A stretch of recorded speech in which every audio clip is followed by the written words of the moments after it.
We begin with the House Select Committee's investigation into the January 6th insurrection of the Capitol. Former Trump aide Peter Navarro has pleaded not guilty to contempt of Congress after failing to cooperate with the committee's investigation. Navarro failed to appear for testimony or turn over documents for the investigation. He faces a mandatory minimum 1-month jail sentence if convicted. This comes a day after the House Select Committee met for its third congressional hearing.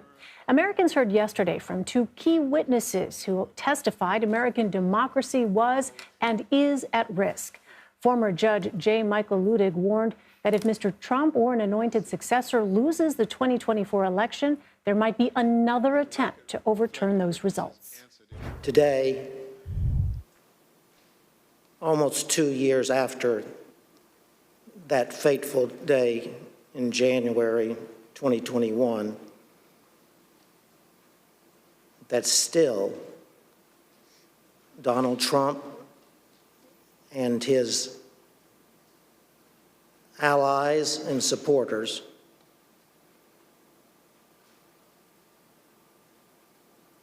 are a clear and present danger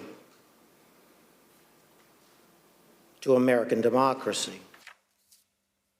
Joining us now is CBS News congressional correspondent Scott MacFarlane. Hi there, Scott. So most of the hearings centered around Trump allied lawyer John Eastman's theory that the vice president could overturn the results of the election. And in addition, Eastman and subsequently the former president knew that a plan based on that legal theory, that the legal theory itself would not necessarily hold up before the Supreme Court. Nevertheless, they pushed ahead anyway.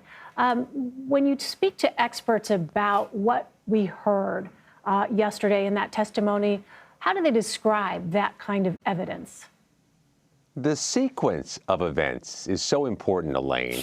You laid out part of it, that John Eastman, the former president, according to the witnesses yesterday, knew that this theory, this scheme for January 6th, was bogus. It wouldn't work. It wasn't lawful. It would be rejected by the Supreme Court. Yet, after noting that, they went ahead and continued to pressure Mike Pence to execute the plan on January 6th. Timing is everything, and the committee spent much of yesterday explaining that. Not just in the pressure campaign, though, Michelle and Elaine, on January 6th itself, because after Mike Pence arrived at the Capitol, so too did a violent, riotous mob, some of whom, according to the committee and an FBI affidavit obtained by CBS News, some of whom were willing to kill Mike Pence.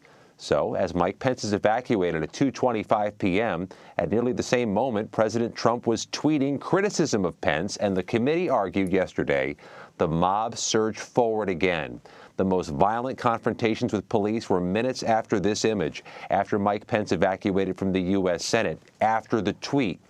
The timeline is everything to this committee. They're trying to make the case that Donald Trump was not only part of a conspiracy to defraud the United States and obstruct that vote January 6th, but the committee is increasingly arguing that Donald Trump knowingly put Mike Pence's physical safety at risk. Scott, where does Peter Navarro go from here? I mean, does he go to trial? And where would he be in trial? Well, he'll go back to court for trial eventually. It looks like late this fall, maybe early this winter. Navarro actually asked the judge to postpone the trial till 2023 because he has a book tour in which he writes about Donald Trump and the 2024 elections. The judge seems inclined to have the trial sooner than later. He will face trial at the D.C. federal courthouse. That's where he's charged, which is, coincidentally, just down the street from the U.S. Capitol. Navarro has been feisty about his handling, or the handling of him, by federal agents and by federal law enforcement. He has complained repeatedly about having been handcuffed, having been put in leg irons, by the fact he was arrested at the airport while traveling out of town a few weeks ago. Navarro now has defense lawyers who are speaking for him, and they'll be serving him as defense lawyers at any trial later this year. Meantime, Scott, there are additional hearings planned by the House Select Committee. What can we expect from those? At least 2 more hearings, though potentially 3 or 4 more hearings. They're tentatively scheduled for Tuesday and Thursday afternoon of next week. Not in prime time, during midday. The next 2 hearings are likely to focus on interference or subterfuge by the Trump administration in the Justice Department between Election Day and January 6th, and potentially in interference by the Trump administration with those local elections officials from Arizona or Pennsylvania, most certainly from Georgia, or that famous phone call of Donald Trump telling the Secretary of State to find 11,000 votes. We also, though, at some point, expect this show to return to prime time, and we expect them to focus on what one committee member told me is a dereliction of duty. Dereliction of duty by Donald Trump to not stop what was unfolding January 6th. We got a taste of that in yesterday's hearing when they laid out those timelines that he, according to the committee, knowingly put Mike Pence at risk. How else did he respond? We know this committee has sought outtakes of that video he recorded the afternoon of January 6th from the White House lawn, but also they've been interested in his phone calls, the messages he sent during the riot. Well, you've been on top of it all. Scott MacFarlane, thank you, and look forward to seeing you in the near future. Thank you.